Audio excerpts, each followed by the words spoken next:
Bienvenue dans le débat. Le pape Léon XIV s'est-il fait entendre avec son encyclique sur la nécessité de désarmer l'intelligence artificielle? Depuis, même Trump s'est vu contraint d'adopter la nuit dernière un décret pour évaluer les nouveaux modèles d'intelligence artificielle pendant 30 jours face à la grogne de sa base MAGA. Anthropic est le premier à avoir donné l'alerte avec son modèle Mythos, capable de détecter les failles des logiciels et donc potentiellement une arme puissante s'il tombait entre de mauvaises mains. Anthropic a accepté de transmettre aux autorités européennes un accès inédit à Mythos. Les experts mandatés par l'Union européenne évalueront donc les garde-fous mis en place par son concepteur avant un déploiement plus large sur le marché européen. Quant aux Chinois, s'ils disposaient des capacités offensives d'une IA équivalente à Mythos, l'annoncerait-il? Ça reste une question.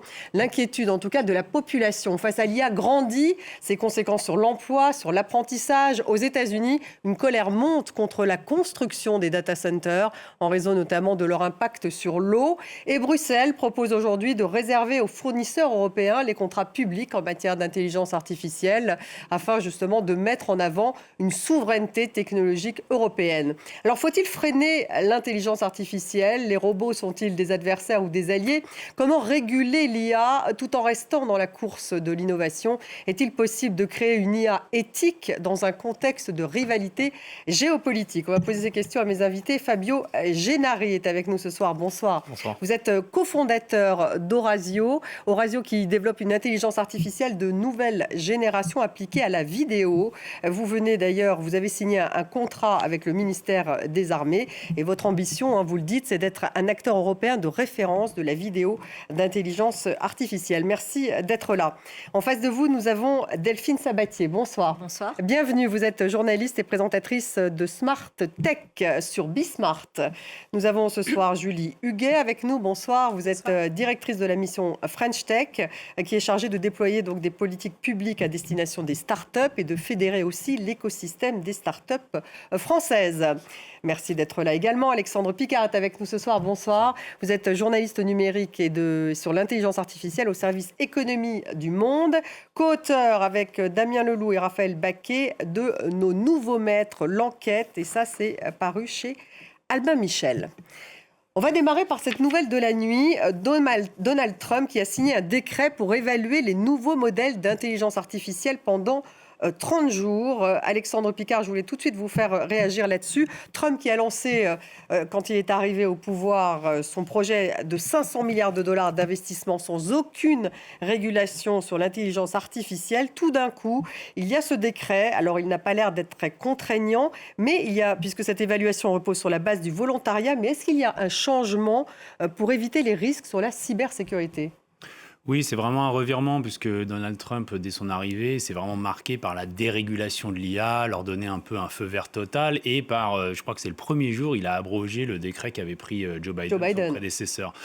Mais c'est un revirement quand même en demi-teinte parce que c'est pas une régulation totale du tout de l'IA qu'on a là. Ça va être 30 jours seulement. Il y a une base de volontariat, mais bon, on peut imaginer qu'ils vont quand même soumettre leur modèle et ce sera surtout sur les risques liés à la sécurité nationale. La cybersécurité. Donc, plein d'autres risques ne seront absolument pas pris en compte. On ne parle absolument pas d'environnement. Les data centers, ça n'a absolument rien à voir, etc. Donc, ça concerne quand même qu'une petite partie. Mais c'est vrai que les inquiétudes sur ça sont beaucoup montées depuis. Et donc, il a été obligé de... Et y compris d'ailleurs dans sa base MAGA, puisque Steve Bannon, par exemple, est un peu oui, tout à fait. fer de lance de l'opposition à l'IA. C'est une concession politique en interne, mais qu'il le fait sur un domaine particulier. Il essaie de trouver un compromis, c'est-à-dire il lâche du lest face à effectivement toute une partie de sa base, notamment les chrétiens aussi, toute une base MAGA qui sont plutôt des travailleurs, etc., inquiets pour leur emploi, inquiets de voir le prix de l'électricité monter à cause des data centers, etc. Donc il donne une sorte de concession, mais ça ne concerne quand même qu'une partie. C'est peut-être un tout début. Delphine Sabatier, il y a Mythos, j'en parlais dans l'introduction, ce phénomène Mythos a probablement entraîné aussi ce décret de Donald Trump conçu par Anthropic, qui en fait pourrait être une machine de destruction redoutable parce que capable en fait de voir les failles dans les différents systèmes. Donc si un hacker s'empare de Mythos, de ces failles, il peut évidemment rentrer dans n'importe quel système. C'est peut-être ça qui a été un peu le point qui a fait basculer Trump. En tout cas, c'est le prétexte, on va dire, de la cybersécurité. Ça, c'est certain, c'est de dire, voilà, il s'agit aujourd'hui de protéger le monde de risques d'attaques sur nos systèmes et notamment nos systèmes d'intelligence artificielle.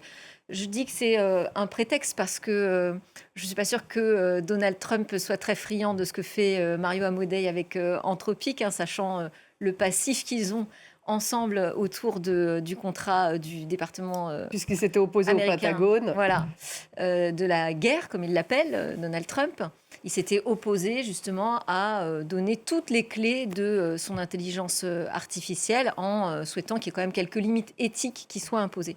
Et donc, il avait été banni de la Maison-Blanche, on se souvient. Exactement. Et puis même au-delà, il devenait une entreprise suspecte en fait qui risquait de causer du tort à toute l'administration et aux États-Unis. Donc je pense que c'est un prétexte, ce sujet de la cybersécurité. Il faut aussi voir que c'est important pour les Américains de garder la main sur l'intelligence artificielle, l'avance qu'ils ont aujourd'hui. Et c'est aussi une façon de dire, nous, on prend de l'avance finalement aussi sur la partie sécurité informatique. C'est pas forcément un signal de régulation, ce qui fait, parce que c'est quand même sur la base du volontariat. Donc les big tech aujourd'hui ne sont pas obligés de soumettre à un contrôle de sécurité leur système, hein, c'est s'ils ont envie. Et puis c'est un petit contrôle de 30 jours, donc c'est pas non plus hyper contraignant. Alors, sur l'Europe, en revanche, Julie Huguet, Anthropic a proposé donc à l'Agence européenne justement d'avoir un accès encadré à Mythos. Là, l'Europe a fait pression tout de même pour justement qu'Anthropic lui donne ce système avant de le mettre finalement sur le marché européen. En fait, l'Europe a compris et surtout l'Europe a décidé de choisir un peu une troisième voie quand on parle d'intelligence artificielle et de développer ses propres infrastructures sur l'ensemble de la chaîne de valeur de l'intelligence artificielle. Donc autant du semi-conducteur aux infrastructures jusqu'aux applications d'intelligence artificielle. On a bien compris qu'aujourd'hui, ce qui comptait avant tout, c'est de maîtriser l'ensemble de cette chaîne de valeur, de pouvoir la réglementer et imposer finalement une manière de développer les solutions, mais aussi de les utiliser en Europe qui nous soit propre. Je crois que c'est ça aujourd'hui qui compte par-dessus tout. Et donc, ce qui est en train de se dessiner progressivement, c'est à la fois une demande envers les solutions qui ne sont pas européennes de respecter ce qui est en train de se construire ici en Europe et une volonté très forte de venir accélérer nos solutions européennes pour qu'on puisse avoir des champions et ne plus dépendre non plus des solutions internationales qui ne se seraient pas développées de la manière dont on le souhaiterait ici en France et en Europe. Ça a demandé de sacrés efforts. Oui. Fabio Gennari, vous qui êtes l'entrepreneur, vous avez mis au point cette IA donc, qui pourrait finalement en soi participer même à un contrôle de masse, puisqu'il s'agit de vidéos, d'enquêtes. Vous avez en tête justement ces limites qu'on doit mettre à l'IA pour ne pas, comme Amodei par exemple, comme Dario Amodei, pour ne pas qu'elle tombe justement entre des mains qui en fassent un contrôle de masse. Oui, c'est très juste. Nous, ce qu'on fait chez Eurasio, c'est de l'analyse d'images par intelligence artificielle. Et vous avez raison, l'une des applications, c'est l'analyse de la vidéoprotection dans les villes, dans les infrastructures critiques, l'analyse des images issues des militaires, des forces de sécurité intérieure, de la police. Donc des images très sensibles. Au fond, je crois qu'il y a deux contrôles là-dessus, que les Européens s'appliquent très largement. D'abord, un contrôle légal. Il n'y a aucun continent dans le monde qui a des normes de contrôle de la vie privée comparables à l'Europe. Et par ailleurs, un contrôle que chaque entreprise s'applique. Nous, on ne prend pas des décisions au hasard d'aller déployer dans tel et tel pays. On sait que c'est des produits qui sont sensibles. Et avant de se déployer dans un pays, on s'assure que ça ne pourra pas faire de mal en quelque sorte. Donc vous êtes pour le fait qu'Anthropic donne justement Mythos d'abord à un contrôle européen avant qu'il soit mis sur le marché. C'est important. Oui. Je dois dire que on a l'air de découvrir que le régulateur, quel qu'il soit, un État, une agence a le droit de vérifier ce que fait une entreprise. Nous, on se soumet quotidiennement à des contrôles de l'État. On se soumet à la directive Nice 2 qui n'a rien inventé et qui, en quelque sorte, oblige à des normes de cybersécurité. Il n'y a rien de choquant à ça, à mon avis. Ça choque Sam Altman, par exemple. Ça choque effectivement ces entrepreneurs américains milliardaires. Mais peut-être pas justement Dario Amodei, le patron d'Anthropic, qui est un peu différent. Vous le sentez, vous, différent des autres ? Écoutez, j'ai pas une relation quotidienne avec Dario Amodei pour lui poser la question. Dans sa philosophie ? Mais effectivement, il y a des philosophies qui sont très différentes dans cet univers-là, dans le rapport à la régulation, en effet. Après, je pense que c'est aussi une question de discours, parce que dans les faits, Mario Amodei quand même fait à peu près la même chose quand même que tous les autres. Donc, il ne freine pas le déploiement de l'intelligence artificielle. Il n'est pas en régulateur. Voilà, il a un discours éthique, il prévient des risques, il aimerait que d'autres s'occupent justement de contrôler ces risques, mais ça s'arrête là. Ça reste un entrepreneur qui est d'ailleurs ravi des décisions que prend Donald Trump pour ne pas trop réguler son secteur. Alexandre Picard, il y a quand même une inquiétude très grandissante aux États-Unis. On le disait, il y a une opposition très forte à la construction des data centers. 80% des Américains sont inquiets de l'intelligence artificielle. Vraiment, ce sont dans les toutes dernières enquêtes. Comment, justement, dans le pays de l'entrepreneuriat, on peut expliquer cela? Effectivement, ils sont très en pointe et par ailleurs, ils dessinent aussi un monde dans leur discours qui peut à la fois faire office de paradis pour eux, mais qui peut être aussi assez inquiétant. Il y en a qui parlent de fin du travail, etc. Donc forcément... Techno-césariste. Ouais, et bien un sûr, peu tout à fait. antidémocratique. Bien sûr, qui par ailleurs, pour certains, considèrent que la démocratie est un système qui ne fonctionne pas, que finalement, un bon entrepreneur de la tech, ce serait finalement mieux et plus simple et plus vertical. Mais du coup, c'est vrai que ce qui est intéressant, je trouve, là-dedans, notamment vu des Européens, c'est que même aux États-Unis, il y a une demande de régulation. Et donc, c'est pas si simple que de dire les Européens veulent réguler et les Américains veulent pas réguler, parce qu'en fait, la question de l'acceptation, en fait, si on régule pas, il y aura peut-être un problème d'acceptation de cette technologie. Et même aux États-Unis, qui pourtant, sous Donald Trump, avec les big tech qu'ils ont actuellement, on peut pas faire plus dérégulateurs que ça et plus puissants. En l'occurrence, Trump est un vrai dérégulateur, alors que Joe Biden l'était moins. Tout à fait. Donc, mais il y a un même positionnement eux, politique. tout à fait. Mais ils sont dans une configuration, ils sont les plus puissants, ils dominent tout. Les boîtes veulent pas réguler et Donald Trump veut leur donner un blanc-seing et c'est leur soutien. Et ben même là-bas, ça coince. Donc c'est intéressant de voir parce que c'est aussi souvent on dit c'est soit la régulation, soit l'innovation. Mais finalement, peut-être que si on régule pas, on n'aura pas l'innovation non plus. Donc c'est aussi une condition de créer l'acceptation. Et c'est pas forcément des choses. Même là-bas, par exemple, quand un adolescent se suicide et qui discutait depuis 4 ou 5 mois avec ChatGPT. Et ben ça, des élus républicains qui sont pourtant du camp de Donald Trump, ils disent c'est pas normal, nos enfants, etc. Et donc du coup, il y a plein de sujets en fait sur lesquels eux aussi ils réagissent. Donc quand finalement on dit les gens de Bruxelles, ils sont là, ils obligent à censurer les chatbots, etc. Mais en fait, aux États-Unis, il y a des gens qui pensent la même chose parce que c'est peut-être du bon sens parfois. Delphine Sabatier, lundi en France, il y a eu ce sommet Choose France, la grand-messe des investissements étrangers. Il y a une moisson record avec l'IA, 93 milliards d'euros d'investissements confirmés qui représentent la création de 15 600 emplois en France. Alors évidemment, on est toujours sur cette question, les robots finalement, est-ce que ce sont nos adversaires ou nos alliés? Est-ce qu'ils menacent l'humanité? Ça, c'est un autre sujet. Mais même là, on parle de 15 000 créations d'emplois. Ce sont des investisseurs étrangers, donc il y a aussi, ils ne sont pas français, mais ça crée des emplois. C'est complexe. Oui, c'est complexe parce qu'on nous dit ça crée des emplois et puis ça va créer de nouveaux emplois aussi. Ok, ça va en détruire, mais il va y avoir l'émergence de nouveaux métiers. Donc tout ça, c'est vrai. Ce qui est compliqué à gérer, c'est la transition. C'est-à-dire que la transformation technologique est rapide, la transformation, en revanche, ressources humaines en entreprise, c'est un peu plus lent. Ah oui, donc, Julie Huguet, comment vous voyez, vous, ces annonces parce qu'on parle de souveraineté européenne et en même temps, on fait venir des investisseurs étrangers pour créer des emplois. Donc, il y a des contradictions. Et puis, l'Europe est très dépendante à hauteur de 80% de tout ce qui est américain aujourd'hui encore dans l'intelligence artificielle. Oui, alors tout à fait, il y a beaucoup de choses à dire. Alors sur le fait des investissements en France, c'est quand même très intéressant quand ce sont des investissements qui sont fléchés, comme là c'est le cas, vers la construction d'infrastructures en France. Parce que donc ça veut dire des data centers, pour être clair. Hein, exactement. En fait, une partie des data centers vont aussi pouvoir servir des entreprises françaises. On a besoin d'avoir des capacités de calcul aussi sur le sol français, et ce qui va éviter justement qu'une partie de nos entreprises aillent dans d'autres pays pour utiliser ces infrastructures. Donc on a besoin, c'est ce que je disais tout à l'heure, mais vraiment de l'ensemble de la chaîne de valeur de l'intelligence artificielle, et les infrastructures en font partie. Bien sûr qu'à côté, et c'est évident, il faut qu'on aille renforcer notre souveraineté, et ça passe par l'émergence de nos propres champions. Vous parliez d'Anthropic. En fait, il faut qu'on puisse avoir en France et en Europe nos propres Anthropic, comme on a Mistral qui est en train de se développer, comme on en a d'autres. En fait, c'est essentiel. Si ces entreprises, elles arrivent à passer à l'échelle, on pourra être autonome et maîtriser pleinement la manière dont on développe les IA, notre culture, les données où elles sont stockées, etc. Donc ça, c'est indispensable et c'est ce sur quoi, évidemment, on travaille. La route est longue. Alors, la route est longue, évidemment, il y a de nombreux challenges, mais en France, on a quand même de nombreux atouts aussi. La course à l'IA, c'est pas uniquement la course au fond, c'est la course des talents avant tout. Donc déjà, en France, on a la chance d'avoir parmi les meilleurs chercheurs en termes d'intelligence artificielle. C'est la course à l'énergie, on l'a dit, on a une énergie décarbonée qu'on ne retrouve pas ailleurs. Est-ce qu'on va te retrouver des opposants justement à la création de ces data centers dans le nord de la France? Pour l'instant, on n'a pas encore eu ça en France, mais ça arrive aux États-Unis et ça pourrait aussi arriver en France.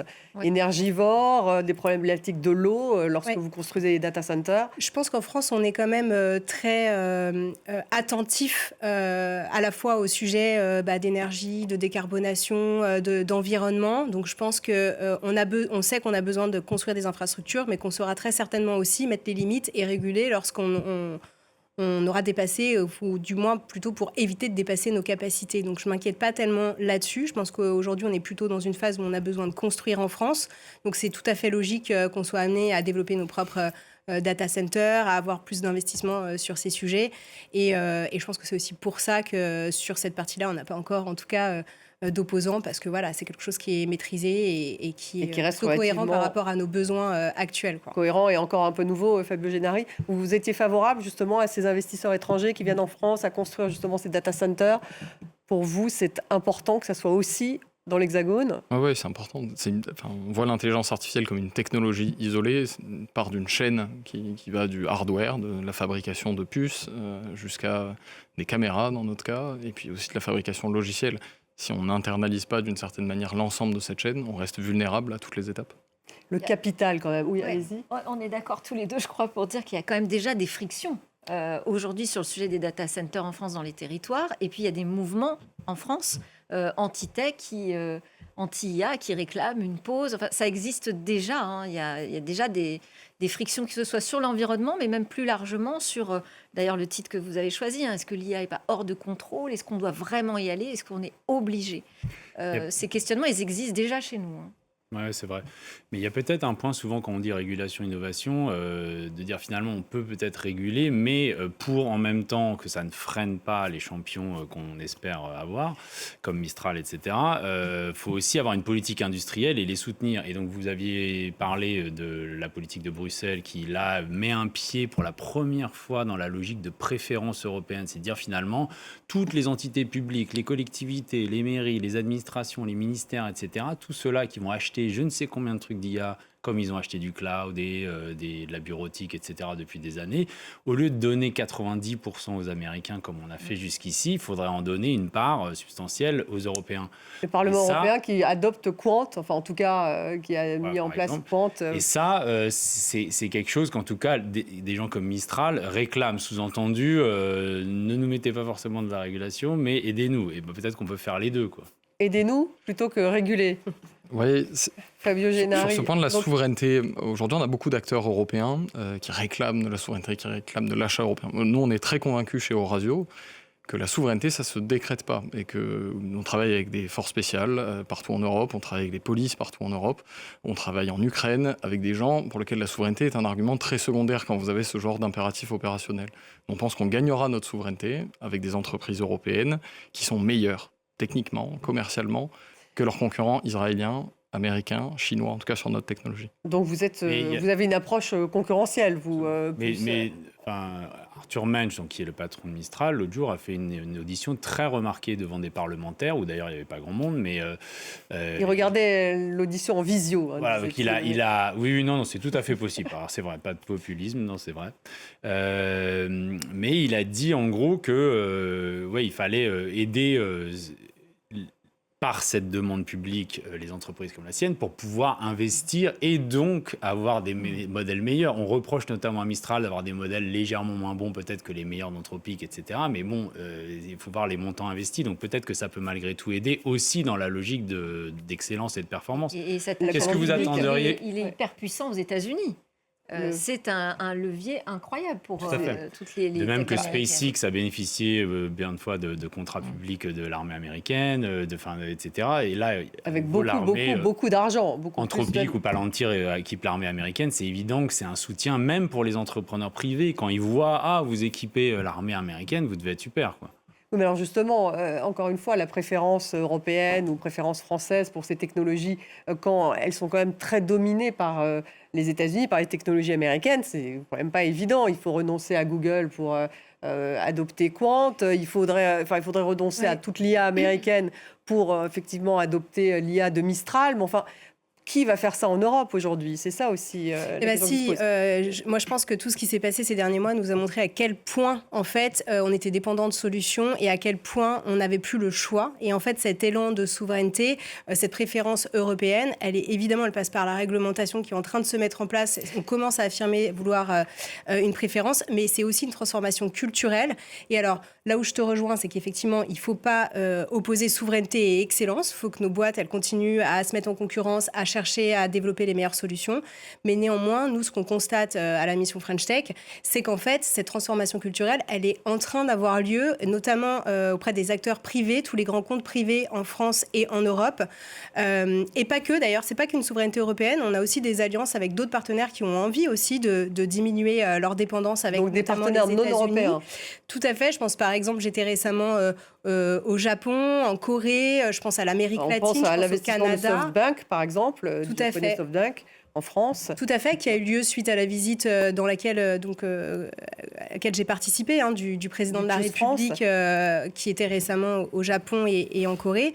Et en fait, on voit bien qu'on a envie de construire finalement une stratégie commune qui va nous permettre de faire émerger des champions en dirigeant notre commande. En fait, tous ces pays dirigent leurs commandes et les entreprises de ces pays jouent le jeu parce qu'elles ont tout intérêt à avoir des solutions qu'elles peuvent maîtriser et sur lesquelles elles savent qu'elles ne vont pas avoir de menaces à la moindre mésentente, entre guillemets, politique aussi.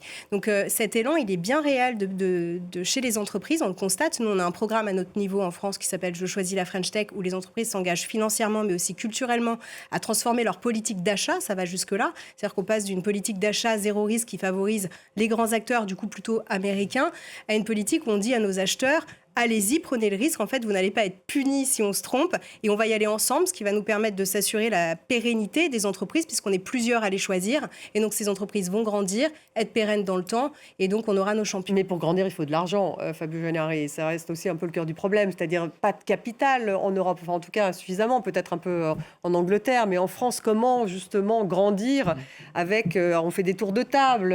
Mais souvent, il y a des investisseurs américains, d'ailleurs, qui vont aussi financer une partie des pépites françaises. Donc, tant qu'il n'y aura pas de marché financier unifié en Europe, comment justement pallier ce manque de financement? C'est une question qui nous est souvent posée, qu'on retrouve souvent comme l'obstacle au développement de l'intelligence artificielle. Ça l'est l'obstacle pour vous ou pas? Non, je ne crois pas. Non. On est un exemple parmi d'autres. Nous, on a fait une levée de fonds de 16 millions d'euros l'an dernier, au tout début du projet. Une levée de fonds de 16 millions d'euros en seed. Pour une entreprise de notre taille, c'est assez rare. Et de ce fait, on n'a pas d'excuses financières par rapport à nos concurrents américains, israéliens, chinois à ce stade de notre projet. C'est pas un problème millions financier. d'argent. Cet argent, il est intégralement européen. On a des fonds qui sont français, allemands, polonais. Donc faire un tour de table européen pour des entreprises comme nous aujourd'hui, c'est possible. Et je pense que le problème du financement, il se pose pour des tours très supérieurs, avec des tickets au-delà de plusieurs centaines de millions d'euros. Mais je veux dire, avant qui d'en pourrait arriver arriver pour votre groupe si Sans vous doute. grandissez encore. Sans doute, mais ce que je veux dire, c'est que ce problème financier, il est beaucoup moins prégnant qu'il ne l'était il y a quelques années. Et je pense qu'il faut réaliser aujourd'hui qu'on a des investisseurs qui sont prêts à faire des paris, mettre des tickets importants sur des entreprises européennes, à condition que la tech suive. Donc il y a plus de capital risque, il y a plus de business angels, Absolument. enfin tout ce qui existe dans le monde anglo-saxon, beaucoup plus. La levée de fonds de Yann Lequin avec Amilab l'a montré récemment. C'est une levée de fonds early stage d'1 milliard d'euros qui a été fait en Europe. Donc en fait, c'est tout à fait possible aujourd'hui de lever des fonds en Europe. Et il n'y a pas que les fonds investissement. Une fois de plus, la commande, et c'est ce qu'on disait, est un levier qui est sous-exploité encore chez nous. Le jour où on aura débloqué on se demande cette pourquoi commande... d'ailleurs. Pourquoi est-ce que c'est la commande publique n'est pas, il n'y a pas de préférence nationale ou préférence le demande depuis très européenne. longtemps. Emmanuel Macron, par exemple, le demande depuis 2017. La France est pour. Mais en fait, c'est pas la culture de l'Union européenne. Et notamment, les Allemands se disent, bon, bah, OK, mais si on fait ça et que derrière, les Américains nous disent, bon, bah, OK, on ferme sur les BMW. C'est ça, représailles américaine, c'est ça qui crée toujours les des Allemands. questions d'équilibre. Aujourd'hui, on demande du GNL américain parce qu'on a des puits de gaz russes. Donc, les Allemands, ils en servent beaucoup. Ils n'ont pas de centrale nucléaire comme nous. Donc, c'est ça les problèmes. C'est l'aide à l'Ukraine. Ça fait partie d'un truc beaucoup plus large. Et les tensions aujourd'hui avec les États-Unis renforcent relance la question justement de la souveraineté, même pour des acteurs privés parfaitement rationnels, parfaitement libres dans le marché. On peut se dire en tant que grande boîte du CAC 40 aujourd'hui que finalement, avant, on n'aurait pas imaginé « Ah, mais qu'est-ce qui se passe si on coupe l'accès à ce logiciel américain que j'ai déployé dans tous mes... » Et ça, c'est quelque chose qui n'existait pas il y a 2 ans. Le kill switch, non, c'est pas ça qu'on appelle Voilà. le kill Alors switch. qu'aujourd'hui, c'est des questions qu'on se pose vu la recrudescence des tensions avec les États-Unis. On voit bien que l'idée que les Américains seront toujours nos alliés, elle a décru. Avant, on se disait peut-être ils accéderont à nos données, il faut voir. Ouais, bon, c'est pas trop grave. Et ben maintenant, on se dit ouais, mais si on n'a plus de logiciel, c'est quand même pas la même chose. Et surtout si c'est de la défense, si c'est nos infrastructures d'énergie, etc. C'est la sécurité. C'est quand même sensible. Mais la France n'est pas non plus exemplaire encore en matière de commande publique, comme le disait Julie. On a encore tellement à faire. Parce qu'elle craint aussi les représailles américaines. Je ne crois pas que ce soit ça. Il y a le poids des habitudes, la question de la prise de risque, de s'aventurer sur des technologies qui ne sont pas validées depuis des années par les géants américains. Il y a beaucoup de choses qui entrent en jeu. Et puis, il y a quand même un autre point qui fait qu'on a du mal à faire émerger aussi nos champions, et Arthur Mensch le signalait également, c'est, vous l'avez dit, c'est la régulation. La régulation au sens plutôt réglementation, c'est-à-dire qu'il y a beaucoup de poids de réglementation qui pèsent tout de suite sur les épaules des entreprises innovantes et pas une fois qu'elles sont grandes. C'est-à-dire que nous, ce poids de la réglementation, on le fait peser peut-être un peu aux Américains, mais tellement tardivement, ils ont tellement les moyens de s'organiser, d'y répondre, que ça crée une concurrence quand même qui est tout à fait déséquilibrée avec les techs françaises ou européennes. C'est un peu le problème entre à quel moment la régulation étouffe justement la création de richesses, la création des technologies. Fabio Gennari, vous le ressentez ça? Parce qu'il y a cette confrontation entre l'Europe et les États-Unis sur cette régulation. Est-ce qu'en tant qu'entrepreneur, on a l'impression que c'est trop lourd? Oui. En ce qui concerne l'intelligence artificielle, oui. Je ne parle pas de la régulation. Je parle de l'intelligence artificielle appliquée à la vidéo. Nous, on a un cas un peu particulier puisqu'on travaille à la fois dans la défense et la sécurité intérieure. Dans la défense, le cadre du RGPD, par exemple, ne s'applique pas. Donc, on est capable de faire techniquement tout ce que font les autres. Quand on travaille avec des militaires, là encore, on n'a pas d'excuses. On sait tout faire techniquement, de la reconnaissance faciale dans certains cas et des technologies qui sont très avancées, très intrusives. C'est dans un cadre militaire. Dans le cadre civil, pour la police, par exemple, aujourd'hui, beaucoup de technologies sont bloquées. Vous avez un enfant qui disparaît dans la rue, on ne peut pas activer la reconnaissance faciale pour le retrouver. On comprend tout à fait ce qui sous-tend cette logique-là, mais en effet, il y a des cas qui sont étonnants, qui sont choquants aujourd'hui dans le niveau de restriction réglementaire qui est appliqué en Europe. Donc il faut trouver évidemment le seuil. C'est ça la problématique de cette régulation. Du coup, on est vraiment dans un affrontement, vous le sentez, vous l'analyseriez ainsi, Julie Huguet, entre l'Europe et les États-Unis aujourd'hui sur cette affaire de l'intelligence artificielle. Je ne sais pas si on est dans un affrontement. Je pense qu'il y a une véritable course dans laquelle on doit s'inscrire, ça c'est sûr. Il faut qu'on ait nos propres solutions, c'est indéniable. Maintenant, je pense qu'on le fait un peu à notre manière. On a un peu cette troisième voie de l'intelligence artificielle où justement, alors certes, on a beaucoup de réglementations. Tout le monde est d'accord en Europe pour une IA éthique, des valeurs européennes de l'intelligence artificielle. Vous avez... je crois que oui, on a ce sens. On parlait tout à l'heure des ressources, justement. Je pense que c'est quelque chose qui est essentiel. Les Français et les Européens ont envie d'innover. Par contre, on a envie de gagner cette course, c'est-à-dire qu'on a un peu perdu celle des GAFAM, mais là, on a vraiment envie de se positionner. On sait à quel point l'intelligence artificielle est stratégique. Donc, c'est pour ça aussi qu'on a tous ces débats entre régulation, innovation et qu'on le prend très au sérieux et qu'on a envie d'avancer très vite. L'Europe a montré récemment qu'elle avait envie de réguler, certes, mais qu'elle avait aussi envie de déployer des fonds, d'assurer des commandes envers les entreprises et donc vraiment de déployer cette IA partout. Néanmoins, on ne veut pas le faire n'importe comment. Je crois que c'est quand même une satisfaction parce qu'à la fin, ce qui va compter, c'est ce qu'on fait de cette intelligence artificielle, ce qu'on fait de tous ces modèles. On n'innove pas juste pour innover, on est là à la recherche aussi d'un retour, ce qu'on appellerait le ROI dans les entreprises, mais d'un retour entre guillemets sur investissement. Qu'est-ce qu'on va créer avec tout ça? Et il ne s'agit pas juste de créer de la valeur financière, c'est comment est-ce qu'on va accompagner notre système de santé à se transformer, comment on va améliorer l'éducation, qu'est-ce qu'on veut chercher à faire avec ces technologies. Et je crois que ce qui est intéressant en Europe, c'est qu'on se pose déjà toutes ces questions et qu'on est en train de rechercher ces usages-là, en fait. Et c'est ça que j'appelle aussi une troisième voie. Oui. Est-ce qu'elle n'est pas lente, tout de même, cette Europe sur l'IA? Vous parliez même de ces commandes publiques. Quand on discute de la commande publique, c'est vrai, quelque part, l'Europe est en train Alors de qu'on est face à une basculer. accélération tous les L'Europe mois, est en ça train de change. basculer et de se rapprocher de ceux qui disaient il faut une politique industrielle, dont la France faisait partie, dont Emmanuel Macron faisait partie, on peut lui rendre ça.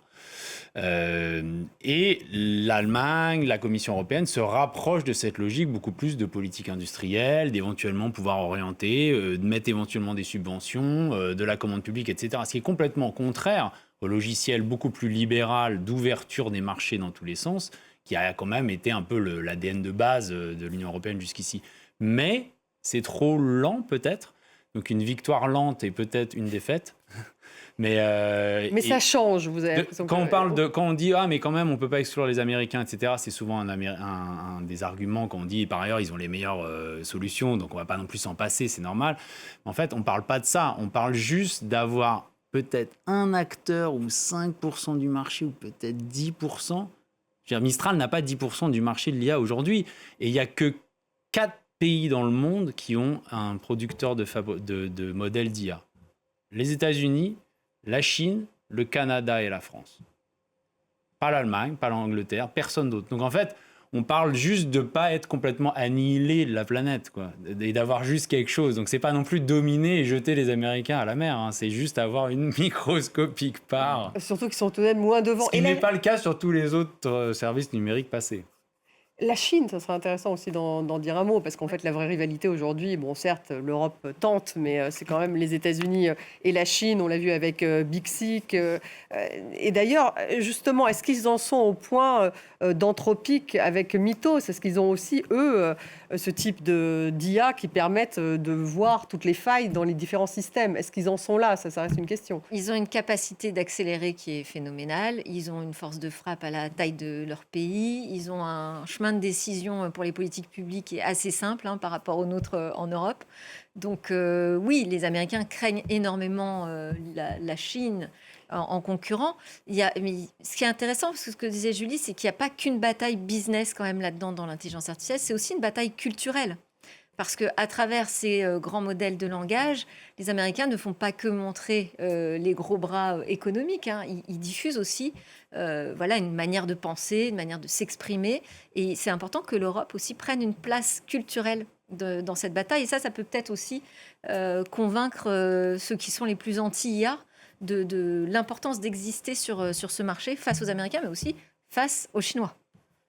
Vous savez, vous êtes confronté de temps en temps à l'anti-IA absolu, justement, quelqu'un qui va reprendre l'encyclique du pape en disant, voilà, c'est un véritable péril, il faut revenir à l'humanité, cette IA, ce n'est que de l'efficacité, de la productivité. Or, l'être humain, l'empathie, c'est complètement autre chose, et aujourd'hui, il est mis en péril avec la vitesse à laquelle ça va. Ouais. On ne prend pas du tout ces points-là à la légère, et on pense qu'il y a des raisons très légitimes de s'interroger sur ces questions-là. Les gens qui nous rejoignent d'ailleurs, vous seriez peut-être étonnés de le constater, mais des gens très sensibles à cette question éthique-là, en tout cas dans nos équipes. Et puis après, il y a la réalité de ce qu'on vit au quotidien. Une enquête, je vous donne un exemple, une enquête comme celle du Louvre, c'est de notoriété publique pour le Louvre, pour enquêter sur les gens qui ont fait le vol au Louvre. Il y a des années de vidéoprotection à analyser. C'est-à-dire, vous avez les images du Louvre, vous avez les images de la fuite, il y a plusieurs années sur lesquelles il faut enquêter. Vous vous rendez bien compte qu'une équipe de police, elle ne peut pas enquêter, regarder les images à la main pendant des heures, des jours et même des années de vidéoprotection. Donc le service que rendent des technologies comme celle qu'on fait par exemple, il peut être crucial et il ne met pas l'humain de côté. L'enquêteur de police, il retrouve son rôle réel qui est de comprimer tout ce temps d'enquête sur de la vidéo et de se concentrer sur son métier réel, celui pour lequel il a été formé. Donc je pense que cette simplification de l'IA va tout remplacer. Dans des cas en tout cas comme les nôtres, elle demande à être beaucoup nuancée. Pour l'instant, vous voyez l'IA comme un outil qui assiste finalement le policier. Oui, absolument. C'est l'outil des grands assistants, en fait. On en est là, mais ce n'est que le début encore, non? On a envie de dire, quand même.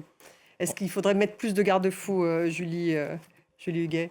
En fait, moi, je pense qu'il y a plusieurs choses qui font peur. Effectivement, d'ailleurs, c'est la ministre Anne Le Henorf qui le disait encore la semaine dernière. D'être remplacé par la machine. Oui, en fait, je crois que c'est 40% des Français qui ont peur de l'intelligence artificielle, mais 75% d'entre eux disent qu'ils ont besoin d'être formés. Donc, il y a déjà cette notion de méconnaissance qui fait peur. Ensuite, le deuxième point, c'est qu'on parle beaucoup de l'IA en entreprise, en termes de recherche, de productivité, et donc on s'imagine que ça va supprimer des emplois. C'est ce qui a été le plus repris dans les médias médias. Parce que c'était tous les chiffres affichés pendant les 2 dernières années. Bien suppression sûr. de 50% d'emplois. Oui, et puis finalement, les mêmes qui disaient ça reviennent dessus. Ils reviennent dessus. Ceux qui avaient licencié réembauchent. Donc déjà, on voit bien que c'est pas ce qu'on avait projeté. Ensuite, je pense qu'il y a plusieurs sujets. Il y a quand même des pays, et nous, on en fait partie, on y va doucement, qui ont des problèmes démographiques. Une fois de plus, quand j'étais au Japon et en Corée, on voit qu'en fait, ils ne sont pas en train de se demander si l'IA va détruire des emplois, mais plutôt comment l'IA et la robotique vont les aider à pallier à ce problème démographique. Nous aussi, on en vient. On voit qu'il y a déjà des pénuries dans certains emplois, notamment, je pense par exemple au domaine de la santé, dans les hôpitaux, où finalement, le personnel soignant passe 50% ou 60% de son temps à des tâches administratives, alors qu'ils sont déjà en pénurie de personnel. Et bien aujourd'hui, on a des solutions d'intelligence artificielle, par exemple, qui permettent de réduire ce temps d'administratif dans les hôpitaux, de soulager le personnel et donc d'avoir des hôpitaux qui fonctionnent mieux.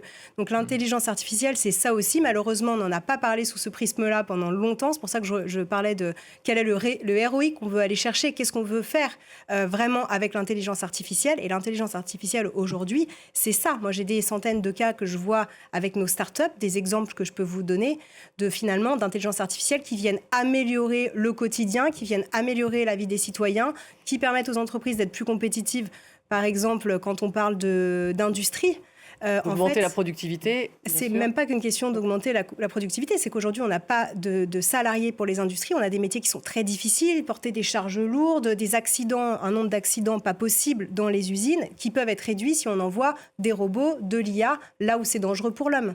Donc c'est aussi ça qu'on vient chercher avec l'intelligence artificielle, je pense, bien plus. D'ailleurs, je connais aucun dirigeant qui veut détruire des emplois et c'est pas le ROI qu'on recherche en fait. On recherche une meilleure productivité, une meilleure expérience, améliorer, aller chercher des nouveaux marchés. À condition de former, évidemment, il faut être formé, il faut la connaître, cette IA, vous le disiez. C'est une question stratégique. C'est une question stratégique. Et sur l'application à la guerre, en revanche, Alexandre Picard, là, il y a tout de même des problèmes. Et d'ailleurs, Andropic, il s'est opposé au Pentagone pour justement qu'il n'utilise pas son Claude pour justement la reconnaissance faciale à la fois de ICE et puis en même temps le Pentagone qu'ils n'utilisent pas, qu'il n'y ait pas des machines autonomes qui utilisent cette technologie d'Anthropic. Donc il y a bien un vrai problème sur la guerre en tout cas, et l'IA. Oui, tout à fait. C'est en train de devenir vraiment un maillon essentiel en Iran, en Israël, en Ukraine. C'est absolument devenu central et un maillon central. Donc, il y a un peu de façon de le voir. C'est vrai qu'il y a d'un côté,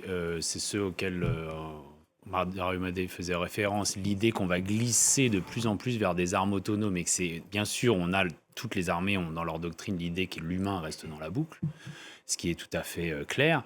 Mais d'une façon pratique, on peut sentir qu'il y a quand même des obstacles à garder ce jugement humain.